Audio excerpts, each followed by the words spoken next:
The journey to Algonquin Park had been a long one. The drive took the better part of the morning. I'd packed the car the night prior and hit the road before sunup. I would arrive just before noon after a grueling 6-hour drive. And even after all that, my journey was only beginning. I was exhausted and a little scared, but I told myself it would be worth it. Only a handful of people had done what I was about to do. Apparently some had tried and never made it back home. But I was convinced that I would be one of the fortunate few who made it back safely from the bothy. I paused the Mr. Ballin podcast I was listening to as I pulled up to the little wooden shack situated at the center of the gravel road. "Have you been to the park before?" the woman at the entrance gate asked me.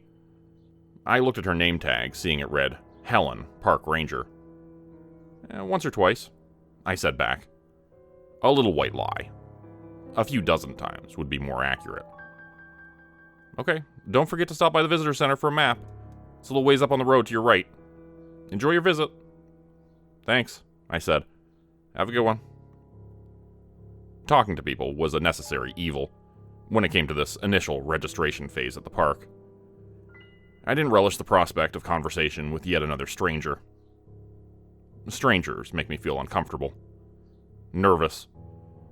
I always smile at them too big and too awkwardly. And I can sense their discomfort as it grows, feeding off my own.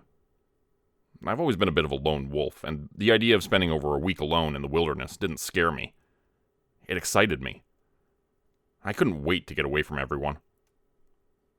I drove up the gravel road and eventually found the log building which served as the visitor center. Parking in the small lot outside, I went in. The place was empty, aside from a lone employee. A chubby older man with a goatee and a bald head stood up to greet me. He was wearing glasses and a tan-colored park ranger shirt, and had been staring blankly at the wall before I entered, as far as I could tell. "Hey there, how you doing, fella?" he said, looking happy to have a visitor during a quiet day. "Bob Green, I'm one of the park staff around here." "Hey, I was hoping to—" "Beautiful weather for a camping trip," he cut me off. "Wouldn't you say?" "Uh-huh. Looks like I got campsite 94F, I said, fumbling for my camping permit, then waving it at him awkwardly. I winced inwardly at my lack of social skills. Not for the first time. "You think I could grab a map from you?" "Of course," he beamed, reaching to grab a folded pamphlet-style map from under the counter. "These come free of charge with your entry fee. This one will show you an overview of the whole park, but you really need the blown-up version for whatever area you're heading into." He grabbed another map from behind the counter, after searching for a few moments through a stack of laminated pages. "Okay, so you'll be up in this area," he said, showing me the waterproof piece of paper with a hand-drawn map on it. "Now, these are all made up by park rangers by hand, so they aren't 100% accurate. You get the idea when you get out there. Like I said, the big map doesn't show enough detail. You'd get lost if you tried to go just using that, so don't." He handed the page across the counter to me and began to outline the route I would be taking. He drew on the map in water-soluble ink since it was laminated, then told me I would need to return it to him at the end of my portaging trip. "Careful with your fingers on the map. You don't want to accidentally erase my lines, or you'll have to go by memory." "Oh, yeah. Wouldn't want that," I said, hoping my voice sounded even. I had no intention of even looking at the map. This was all just for appearances. I made for the canoe launch and loaded up the boat, setting off into the water. "Have a good time out there. Stay safe," the guy called after me, and I winced at the loudness of his voice. It would be so nice to be away from him.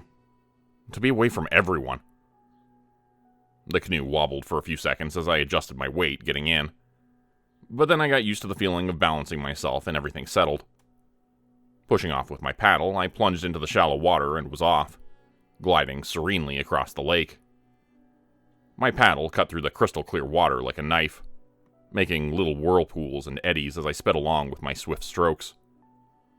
I had been canoeing since I was a kid, and it felt like it no longer took any effort. My muscles had been built for this after so many years. I could paddle for days, and probably would, at least while I was out here. The campsite was just a formality. I had no intention of actually using it, except maybe for a night. My intention was to head out far past the traditional camping areas. I wanted to find something out there, and that meant going where most people never traveled. I hadn't told anyone the real reason why I was coming here. My secret obsession for the last year and a half. I guess I should start off by explaining that I've been obsessed with anything to do with the supernatural for my entire life. Reading horror novels, watching horror movies, but so much more than that. I religiously watch documentaries and YouTube videos about paranormal phenomena. Real-life stories and videos of things that couldn't be rationally explained always fascinated me the most.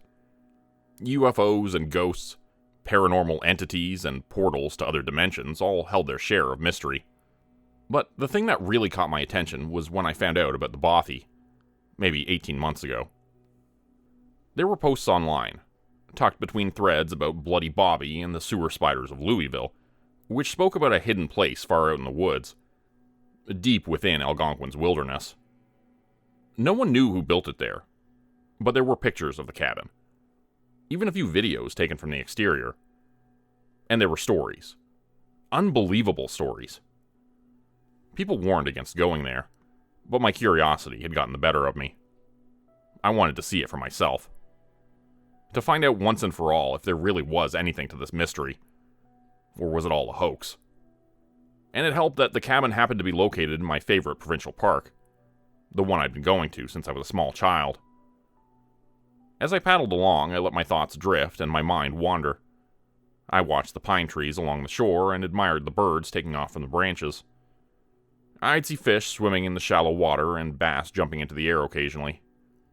I'd glimpse deer in the distance every so often, standing on the banks of the water, drinking from the lake or eating the foliage which grew everywhere. And I was reminded again of how beautiful this place was, how privileged I was to be able to visit here so easily. Eventually, I made it to the first portage and brought the canoe up onto the shore with an effort. It was pretty heavy, loaded up with food, gear, and water as it was, but I told myself it would be lighter on the way back. I walked the distance back and forth along the path between lakes 3 times to bring all the equipment and the canoe. I took a short break for lunch before setting off again. The afternoon grew warm and I took off my shirt as I paddled along, enjoying the breeze on my skin. Mosquitoes were plentiful, but as long as I kept moving, they didn't seem to land on me too often. A couple portages later, I finally arrived at my campsite, just as the evening was beginning to turn to night. Happy with the progress I'd made that day, I was excited to begin my journey the next morning in earnest, setting out for the wilderness beyond any of the campsites offered to visitors. I would set up my tent wherever I could find a spot, and I planned on visiting several different locations along the way, each of which I had thoroughly researched. Before going to sleep, I knew I had to take precautions with my food. I bundled everything up in a bag and took it a little ways away from my campsite. Then I tied a rope around the top of the bag and hung it from a tree branch, elevating it about 12 feet into the air. The heavy bag swung suspended from the branch, and I tied off the rope with a sturdy knot. After a moment of admiring my handiwork, I nodded to myself, satisfied. Bears were plentiful in the backcountry of Algonquin Park, and you had to keep yourself safe. If you just put the food in your tent, it would attract bears to you, and they would likely try to get inside. Likewise, if you were eating and left any food garbage in or around the tents, the bears would get to it. That had happened to me as a kid when I went to Algonquin. I had forgotten a box of mac and cheese in my bag when we went for a swim. When we got back to the campsite, the bag was torn to pieces and the mac and cheese was everywhere. Apparently, the crunchy pasta hadn't been to the bears' liking. But I had learned from my mistakes. That night, I slept easily in my tent, not worried about a thing. I was so confident, so self-assured. But I should have been scared. I didn't know what I was getting myself into, or I would have been terrified. The following 2 days were uneventful, so I won't bore you with the details of them. The only thing worth mentioning was that the fishing was terrible. The foraging was worse. The season was right for everything, but it was like my route was poisoned.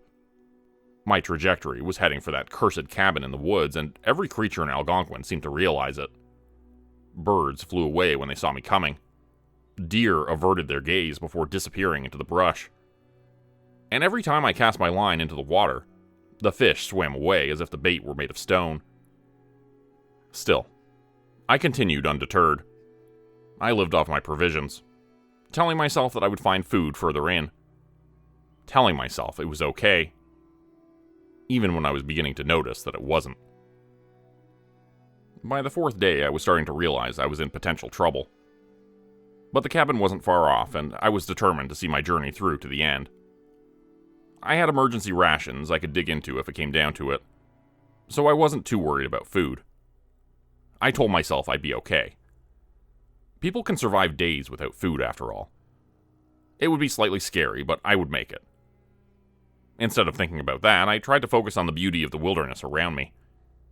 But instead of majesty, all I could make out was the macabre. Rotting vegetation, mosquitoes buzzing around the corpse of something on the shore, carrion birds feasting on the decayed flesh and pulling strips of gristle from the body. Dark clouds rolled in overhead, casting the lake in shadow. The woods were so quiet now. The water so still as I paddled in eerie silence. The lake turned into a marsh as the posts online promised that it would, and the bugs came out quickly to feast on me, basking in the darkness of the cloud cover like tiny vampires. Mosquitoes and black flies were landing on me moments after I entered the swamp, and I paddled quicker trying to get through.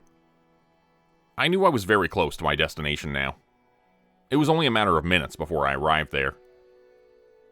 When the cabin finally came into view out of the mist, I let out a sigh of relief. It was really there. Part of me had worried it would all be a hoax, as unlikely as that might be. You never knew when you were going somewhere like this based on something posted online, whether or not it was truly real. Especially when it was something as steeped in legend and mythos as this cabin was. But there it was, growing visible more and more as I drifted closer in the canoe, no longer caring that mosquitoes were sucking my blood and black flies were biting me. After all that effort, I was finally here. The small cabin's details became clearer as I got closer, and found a spot to land my canoe. I brought it up onto the shore, then flipped it over so it wouldn't slide down the slope, leaving me stranded there. I was eager to get inside, away from the bugs, but I still took a moment to admire the squat little building standing alone out here, so far away from any other signs of civilization. Bullfrogs were croaking, and crickets had begun to chirp, and I realized that it was getting dark. I'd been so focused on finding the cabin at the end of my journey, I'd almost paddled right through dusk, which is when I usually would have set up camp, if not long before that. I'd been pushing my limits trying to reach the place, in more ways than one, but I was finally there. An old canoe was lying nearby, looking weathered and worn with holes in its hull. I wondered for a second what the story was behind its presence and why it had been abandoned there. The front steps creaked loudly as I climbed them, trying the front door to find it unlocked. It swung open with a rusted groan on its hinges, and I stepped inside the cabin. A second after going inside, I heard something like footsteps, almost as if someone were going out the back door as I was going in the front. I listened carefully for a few seconds, and the sound faded away, the light padding of feet on grass dying in the night. Had someone been camping here right before I arrived? Had I scared them away just now? My heart was pounding at the thought. And if so, I kind of felt terrible as well. It was getting dark outside, and nobody should be out there right now. "Hey, it's okay," I called out. "I'm not going to hurt you. I just came here to camp for the night." Nobody answered, and I suddenly felt foolish. I told myself I'd been imagining things. There probably wasn't anyone else here. It was just an echo, or my mind playing tricks on me. The front door had a deadbolt, and I used it. Then I went with my flashlight from room to room, looking for any signs of habitation. There was nobody there, and no signs of anyone's personal possessions. There was a little fireplace and a stockroom with a surprising number of canned food items inside. In Scotland, they called places like this a bothy, I'd learned through my research, and that was what I had come to call it myself. They were more common in other parts of the world, but not frequently seen in Canada where I live. Essentially, it was just a hut in the middle of the wilderness, meant to serve as an overnight shelter for hikers. The only difference was this particular bothy had a reputation. A bizarre non-history. It had no origins to speak of. No one knew who had constructed it or when. It had seemingly just appeared out of nothing, with the earliest record of it being a few years ago, despite its age looking much older. Plenty of wood and kindling was stacked inside beside the fireplace, and I didn't have to worry about that, at least for tonight. I also noticed that the back door was closed and deadbolted from inside, which meant that I had definitely imagined the sound of footsteps earlier. There was no way someone could have pulled the deadbolt across from the outside. It had to be done from within the cabin. A piece of old paper was laying flat on the dining room table near the back door, and I went over to examine it, curious. A rock was holding it down, keeping it from being blown away by the breeze.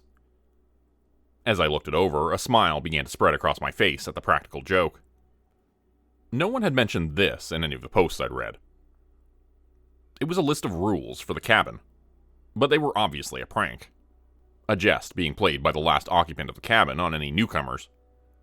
The weather-worn look of the paper had to be fake, since this list reminded me more of a creepypasta story than an actual list someone had written that long ago. The rules read as follows. Rule number 1. You must share your knowledge of the cabin with others. More visitors are required to sustain its hunger. Rule number 2. Lock all doors when inside the cabin. When you are permitted to leave, the door will lock behind you, ensuring compliance. Rule number 3. Canned goods must be removed from the pantry before use, and will be replenished daily.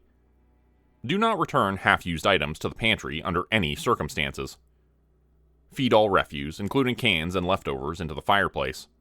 The cabin will consume them readily. Rule number 4. The above rule also applies to wood and kindling, as well as lantern oil, cutlery, and other disposables. These will likewise be replenished daily, and leftovers must be deposited into the fireplace. Under no circumstances should half-finished items be kept out of the pantry room overnight.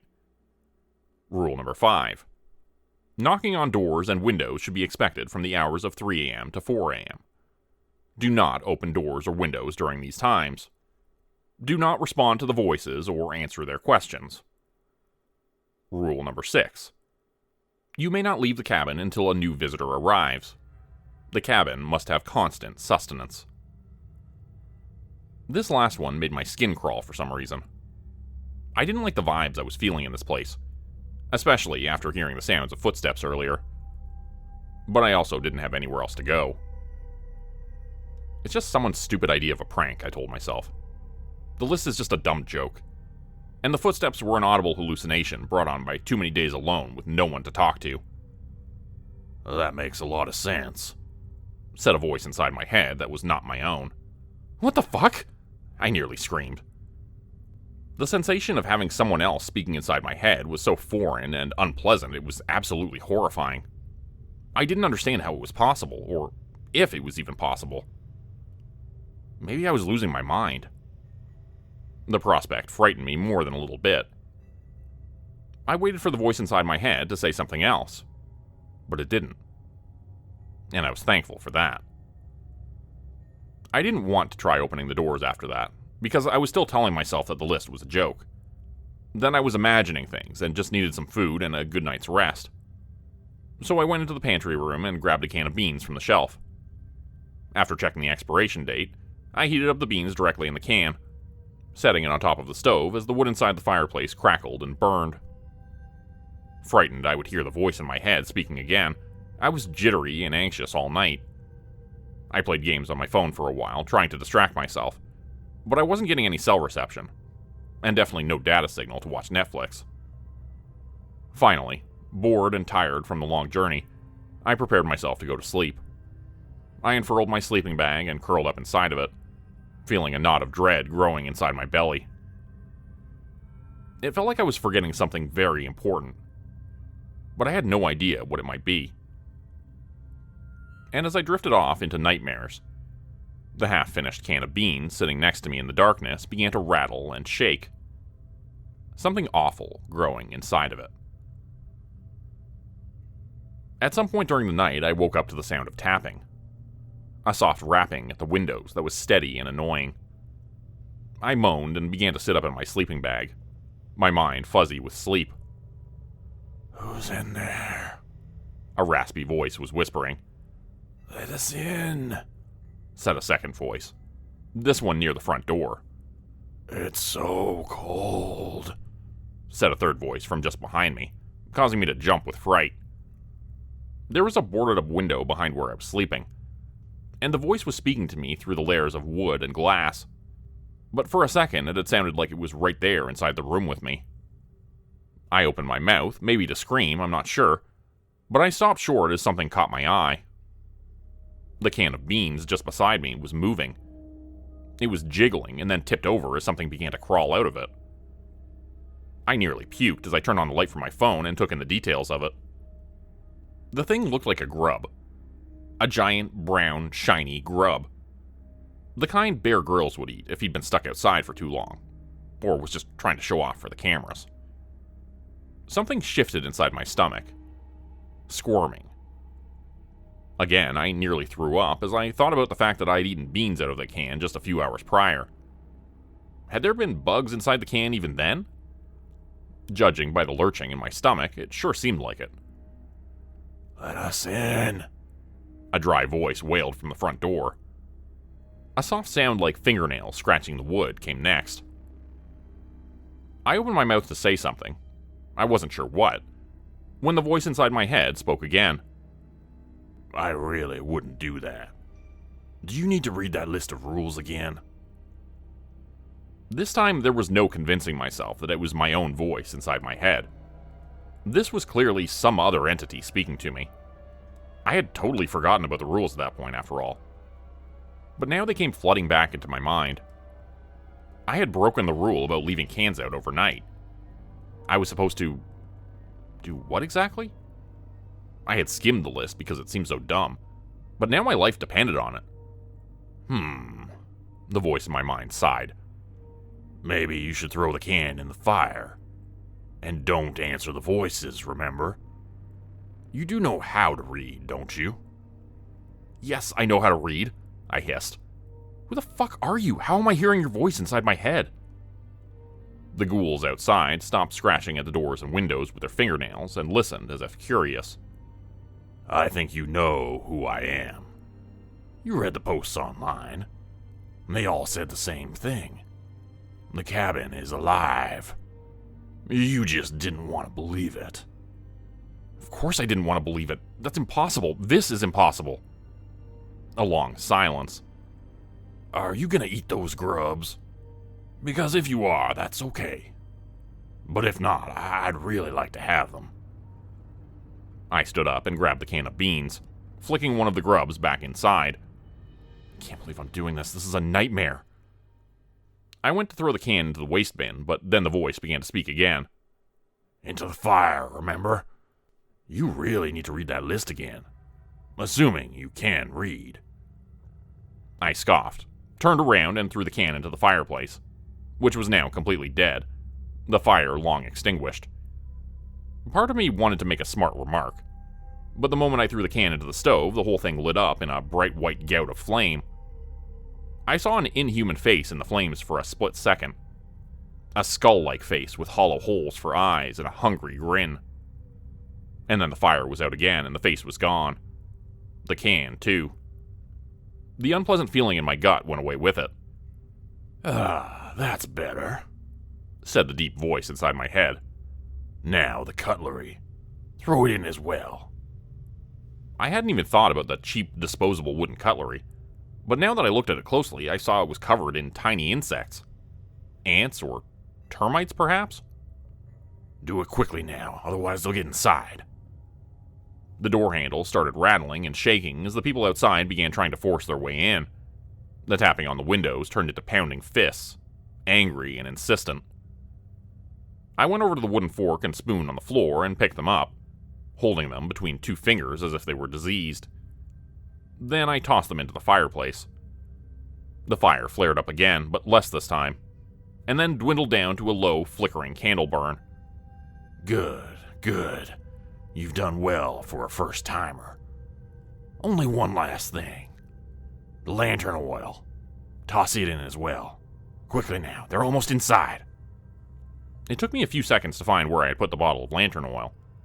I'd used it to refill the kerosene lanterns the night prior, but I couldn't remember where I had set it down.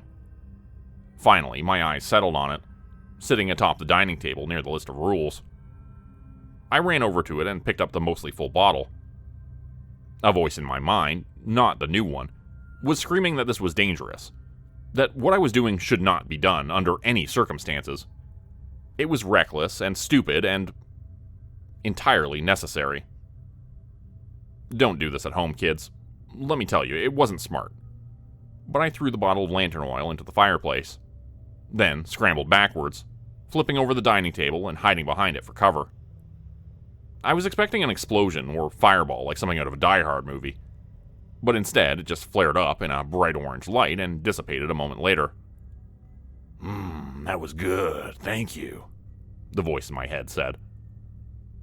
A few moments later, the people outside stopped trying to get in. The noises quieted, and all was still and silent again.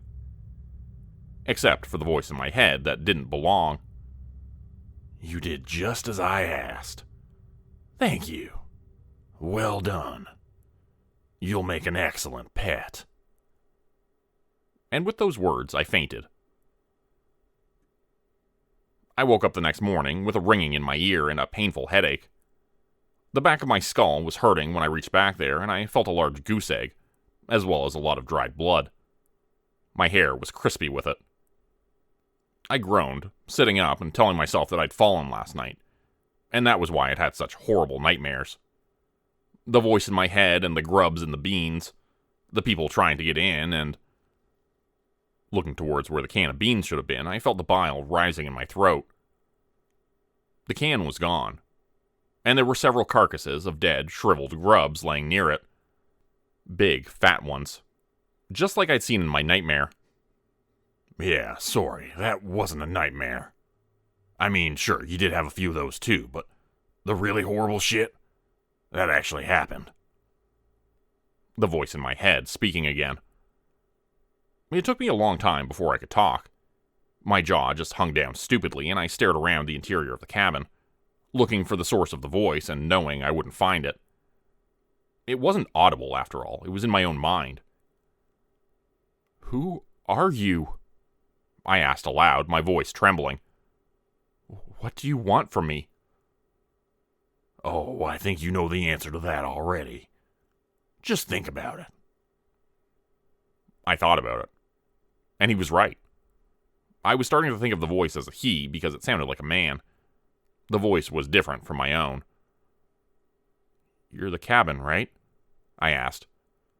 "Bingo. First guess and you got it right. Although I can't award you any points because you didn't present your answer in the form of a question. Best of luck on your next answer." This thing certainly had a sense of humor, demented as it was. "Demented? Hey, that stings, man. I didn't call you names after the show you put on for me last night." I thought back. "Hey, you saw that? What the fuck? And I need to do that before bed or I can't fall asleep. It's not my fault." The voice scoffed. "You humans. So weak. Okay, let's get back to the question, Jack." "My name's not..." Oh, very funny. Okay, so what do you want from me?" "Look at the list, Jackie boy. It's all right there in front of you. I'm not hiding anything." I stumbled back over towards the list, my legs not working correctly. This all felt too weird, like I was still dreaming. But I knew I wasn't. It was all too real. Scanning the list of rules, my eyes settled on number 6. You may not leave the cabin until a new visitor arrives. The cabin must have constant sustenance. What the fuck? You mean I'm food? You're eating me? Oh, so dramatic. I'm barely taking a few years off your lifetime. You won't even notice they're gone. And by that point, you'll have other issues anyway, so you won't even remember this little conversation we're having." His voice was far too cheery for my liking. "Oh, sorry. I forgot how touchy you people are." I thought about his words for a while before speaking. There didn't seem to be much point in conversing with the cabin, since he seemed to know my whole train of thought anyways. I reminded myself to be kind when thinking about him. "That would be very nice of you," he reinforced. "But I'll understand if you start to hate me in a few weeks. That last guy was really sweet in the beginning, But you should have heard the nasty things he was calling me yesterday just before you let him out. Let him out? I asked. Well, yes. You opened up the front door, which released the back. Kind of like the system you humans have. Did you know that eating actually stimulates the urge to... Yes, I've heard that disgusting fact before. How do you know so much about everything? This time, the cabin took a few seconds before replying, as if thinking about how to phrase his response. Or, perhaps, to remind himself not to say too much. Whenever I receive a new guest, I have the ability to access your memories. All of them. And with much better recall than you humans. It's given me extraordinary insights into your kind. What are you? I found myself asking, without even thinking too hard about the question. It just sort of slipped out. Such discussions are lengthy and complicated, and tend to distress your kind. I would prefer that we leave it as we have thus far. I am the cabin, and you are my occupant. Sorry for using that other word, the P word. I understand now that this is a sensitive comparison, but it seemed apt. How many guests have you had? I asked, genuinely curious. Oh, quite a few, actually, as I'm sure you're aware from the internet message boards. As rule number 1 states, you are required to share about this place once you leave, and you don't even have to lie about it. I thought back to the posts about the cabin. None of them had been positive, and yet I'd still come here. It was almost as if the bad things people said had turned it into even more of a dare, a dangerous expedition not meant for beginners. And I had convinced myself it was a great idea to come here, against all of the advice. This was all so strange, and yet it was happening to me. I just had to get through it. It occurred to me suddenly that I hadn't attempted the doors yet. Oh yeah, don't forget to do that, the voice said. They always try the doors. You'd probably be mad at yourself if you didn't at least try. It was infuriating how he could read my mind, even when I was trying to foil his plans to eat me. I tried the doors. Of course, they didn't work. Both deadbolts could be forced across to the unlock position, but once there, they would draw back into place quickly, as if being pulled by a powerful magnet. I had to use a lot of effort to keep them open, and even then, the doors wouldn't budge. "Let me out," I screamed. "I'll find you somebody else to eat, okay? I'll bring you some fish or something." "No can do, Jacko. Sorry, that's just not how it works." "It's not how you want it to work. You're deciding the rules, making them up as you go along." Nuh-uh. Just look at how old that list is. Super ancient looking, right? You're such a liar. You just made them up, probably specifically for me. What, was the last guy, really into creepypasta stories or something? Oh, yeah. Unbelievably so. Oh, yeah. Unbelievably so. He actually narrates them on YouTube. His audience must be really pissed that he disappeared for so long. His answers were starting to annoy me. I stopped asking questions as a result. Instead, I went into the pantry, pulled out a can of ravioli and some wooden utensils, and got the fire going. It didn't take much effort, and once again there was a tall stack of wood beside the fireplace, ready to burn. It had all been replaced while I was sleeping the night before. One of my high school science lessons suddenly came to mind. Something about how energy cannot be created or destroyed. I realized then that the cabin was consuming me. It didn't give up any part of itself for my benefit, which meant that somehow by burning the wood, I was burning up little portions of myself. My energy. My life force, my soul, whatever you want to call it. I was feeding it piece by piece into the fireplace, like cutting off little hunks of my own flesh and feeding it to a monster. But a cold snap had come through, and it was too frigid to keep it unlit. So I continued to feed the fire, hating myself for every log and scrap of wood I put inside the stove, knowing I was doing just what he wanted. I threw log after log into the fire, trying to think of ways to get out of this place. The voice was blessedly silent as I went through my options. Finally, after several hours of pondering on the problem, I realized I didn't have any options. I would just have to wait for the next person to come along and let me out. And when that happened, I would have to be ready. I got my supplies set up by the back door like a go bag. I would need all of my provisions to get back to my car alive. But I was not going to take anything from the pantry. Hell no.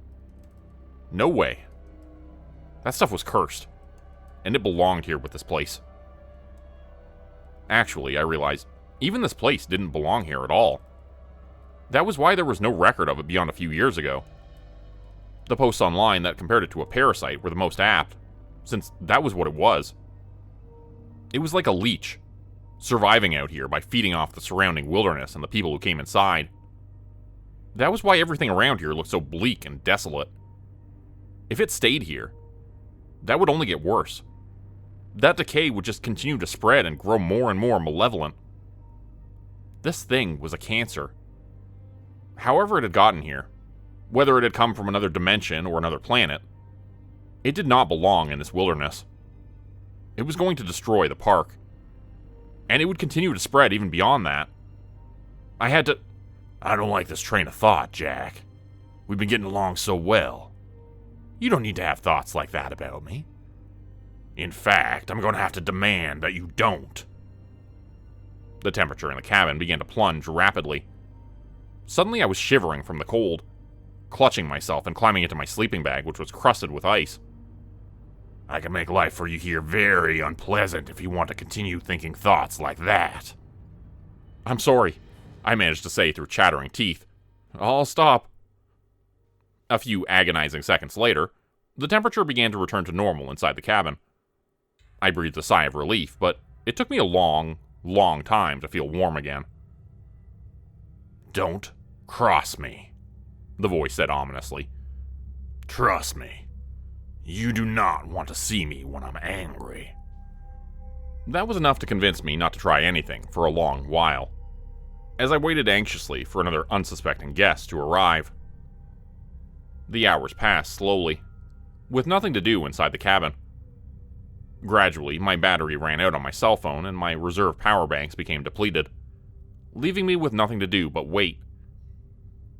I sat there wishing I had brought a book with me or some form of entertainment, but I had nothing. I was becoming increasingly exasperated by the mind-numbing hours stuck inside the cabin. Even the windows were blocked by boards, so there was no way to see outside, to get a view of the wilderness. All I had to look at was the wood grain of the cabin all around me. A living prison meant to look like a cottage. The inside of an alien or an entity from another dimension, eager to consume everything it could obtain.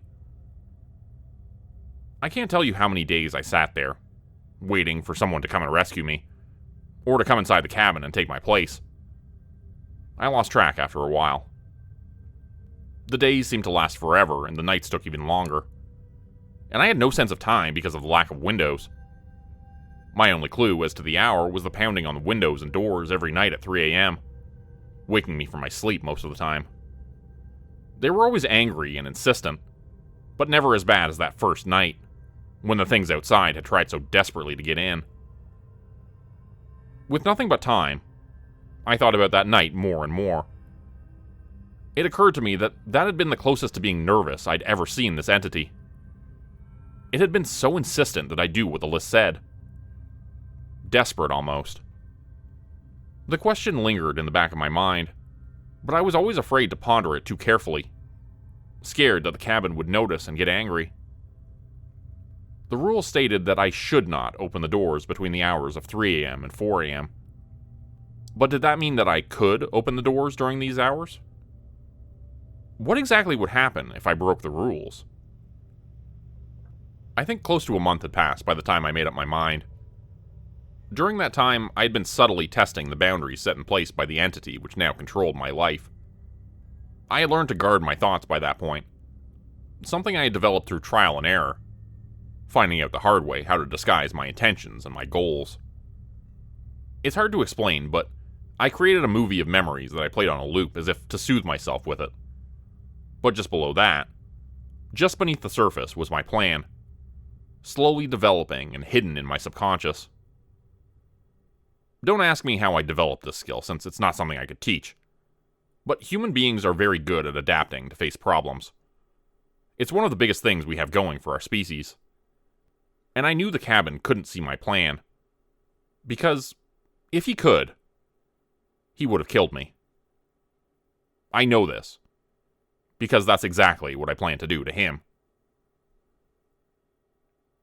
It was 3 a.m. when the pounding on the doors and windows began again. Routine as clockwork.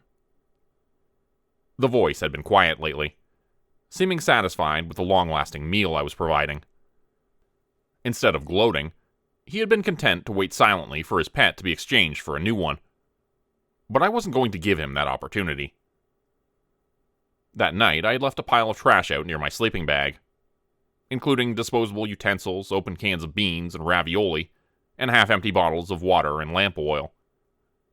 Part of me had expected him to say something, but another part figured he wouldn't since he thought so little of the human race. He probably assumed I had just forgotten the rules again. He cleared his throat as if annoyed that I left out the trash. "Getting a bit sloppy, aren't we, Jacko?" he mocked. I grumbled and groaned, taking my time getting out of bed. My thoughts played a loop of good memories, camping and fishing with my family and friends. My plan sat just underneath the surface, and I tried desperately not to let it rise up to my conscious thoughts. The more I tried not to think about it, the harder it got. Like when someone tells you not to picture a white polar bear. "What is that?" the voice said, sounding suspicious. "What's what?" I asked, making a show of picking up the disgusting cans filled with grubs. The pounding on the doors was growing louder, more insistent. The windows and doors were shaking in their frames. "You need to hurry up. They're gonna get inside," the voice said, more urgently now. And could I detect a hint of fear in there as well? Yes. I thought I could. Whoops. I dropped the can, spilling bugs and ravioli everywhere. One of the grubs disappeared between the cracks in the floorboards. "Ugh, get the cans in the fucking fireplace already. Those grubs are everywhere. I can feel them in my... Yuck! Did one of them go down my crack?" "Oh, sorry," I said, yawning, still half asleep. I reached down, slowly picking up one of the cans, and tossed it towards the fireplace. And I missed. Damn, usually I'm good at that. The termites were spreading from the wooden utensils, marching across the floorboards and going everywhere, just as I had suspected they would. Spiders were emerging from the water bottles, and beetles lumbered up and out of the lamp oil. "Oh, I see what you're doing. I see your little trick. The little game you're playing in your mind," the voice said, turning my blood cold. Suddenly, it was all out in the open. I couldn't stop it now. The whole plan spilled into my conscious mind, and I ran towards the front door, just as the temperature in the cabin began to rise. Instead of getting cold, this time, it got very, very hot inside the cabin. The fire in the stove began to roar, burning brighter and brighter. It was suddenly sweltering in there, my clothes instantly drenched in sweat. I tried to grab the deadbolt latch, but it was glowing red hot. The instant it touched my skin, it began to sizzle. The entity began to laugh as fire spread from the stove, burning up the insects and the cans, exterminating them in an instant. "You think you can outsmart me?" it laughed. "You're trapped here forever. You're never getting out. You are my pet now, just like all the others." And then I heard them. The voices from outside, but also inside. Somehow their spirits were trapped in here, but their bodies were still outside. "Let us in," they cried. "It's so cold without our spirits. Please." And that was when I remembered my pocket knife. The trusty blade was always with me, through every journey. It was like an extra limb, and it had saved my ass more than once. I pulled the knife out from my pants pocket, my hands slick with sweat. I opened up the knife and used it to pry against the red-hot steel of the deadbolt. The blade began to heat up and turn red as well, and I knew I would only have seconds before it became unbearable to hold. The forces working against me were stronger than ever now, knowing what I was attempting to do. I fought with every ounce of strength I had, desperately levering the knife against the lock. Finally, with surprising speed, the door flung open. The blade cut my hand badly as the undead rushed inside. They moved past me without a glance in my direction. They had only one goal in mind. I grabbed my backpack and went out the door, as the things began to stomp out the flames, overspilling the stove. Then, they began to tear the place apart with their bare hands. They started with the pantry, spilling cans and garbage everywhere that quickly sprouted termites and disgusting larvae that grew instantly into full-sized adult roaches, ants, beetles, and grubs. Then, the dead began to pull the shutters down from the windows, letting in the light. A howling roar of agony and anger began to rise up, growing louder and louder inside my mind. As I stumbled outside, the cabin began to bellow, cursing in an alien tongue. That voice in my head was so loud and so outraged, I couldn't bear to listen to it for another instant. I threw my supplies into my canoe and launched off into the water. And behind me, the cabin began to crumble, the timber being gnawed by bugs, as the undead reclaimed the place, returning that spit of land to the wilderness, and snatching it from the hands of the one who had come from another world to invade. How he got here, I'll never know. But I think we really did kill him that day. And the spirits of those he'd murdered were allowed to finally be free. I only wish I could have said the same for myself. For 3 days I paddled across lakes and down rivers, sometimes fighting against an unnatural current which seemed intent on taking me back to the cabin. By the end of the 3rd day, I was too exhausted to paddle the canoe anymore, and began letting myself drift in the water for long stretches, as the rivers threatened to pull me further from my goal. I hadn't eaten in 2 days, since the fish still seemed to avoid me and there was no foraging to be had anywhere along my route. By that point, I was too tired to cast out a line or to look for mushrooms. Slowly, I began to lose the strength to continue. I began to fade away, to give up on my own survival. It didn't happen all at once. I got a second wind and a third and a fourth. But eventually, I started to notice that I was moving backwards. My oar in the water was shaking with my hands, and I couldn't bring myself to paddle even one more stroke. I let the current take me wherever it was headed, no longer able to muster the energy to even open my eyes. The canoe began to drift, and with it, so did my mind. On the morning of the 4th day traveling back, I lost consciousness completely, and woke up in the water. My canoe was drifting away from me with all my gear inside. I looked up at the blue sky above, the clouds moving in and threatening rain, and I let myself be swallowed up by the lake. There was no energy left in me to fight, no strength to swim. The light above began to fade and the darkness of the depths closed in around me. My lungs screamed for air, but my arms had no strength left in them. I sank as if the weight of 100 stones were tied around my ankles. I would have died right then and there, if not for a hand which reached into the water and grabbed my wrist, pulling me up and out of the chilly lake. At first, I tried to fight against it, my mind flashing back to that entity in the cabin, thinking somehow it had come back for me. He had come back for me. He wasn't going to let me die. He wanted to torment me forever. It occurred to me that perhaps I'd never left that place. Maybe this was all in my mind and I was still there in that loathsome place, feeding my soul to the fire to quench the hunger of that monster. But then that strong hand grasped my wrist and pulled me up into the fresh air. And I saw with complete surprise that it was a park ranger.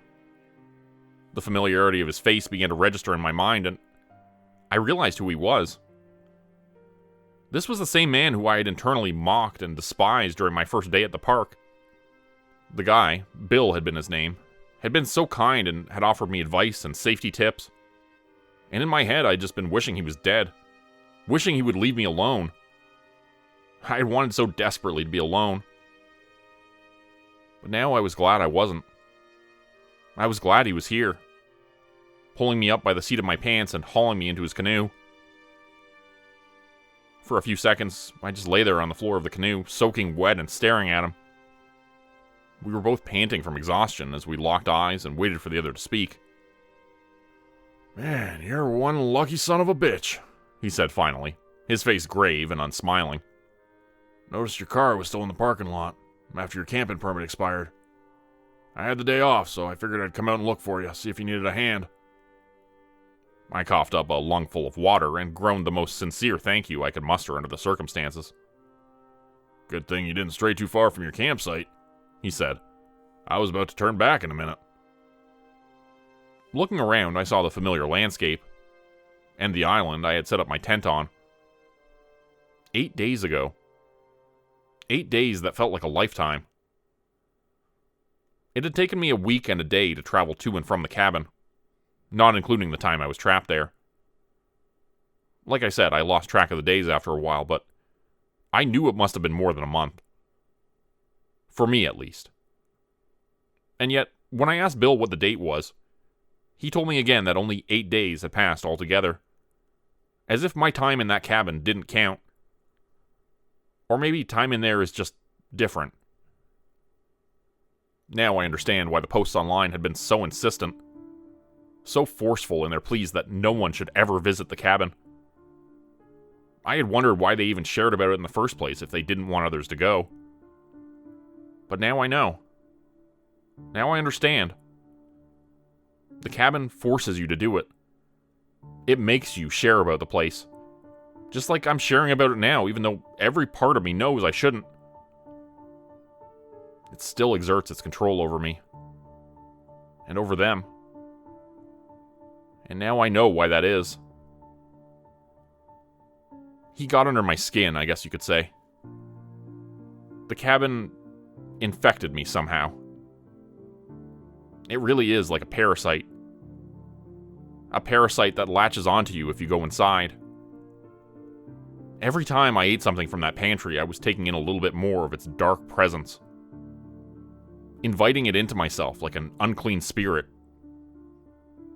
I'm glad I escaped. I really am.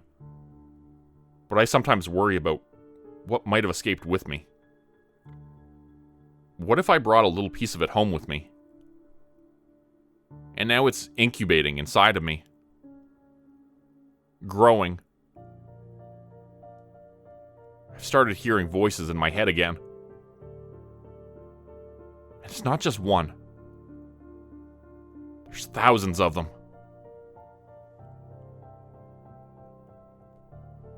Become a channel member today for early access, bonus videos, and special emojis only available to members. Check out the description below or click the join button for more info. If you'd like another way to help support the channel, please consider joining my Patreon page at patreon.com/JordanGroupeHorror. As a patron, you'll get access to bonus videos and content. You'll be credited at the end of every video going forward. And if you decide to stay for 3 months, I'll name a character after you, which will be featured in a Hollow's End story. Links to join the Patreon are in the description. Thanks everyone for listening. Please like, subscribe, and comment to help the channel continue to grow. And see you again next time at 4 p.m. Eastern Standard Time. Hope you have a great night.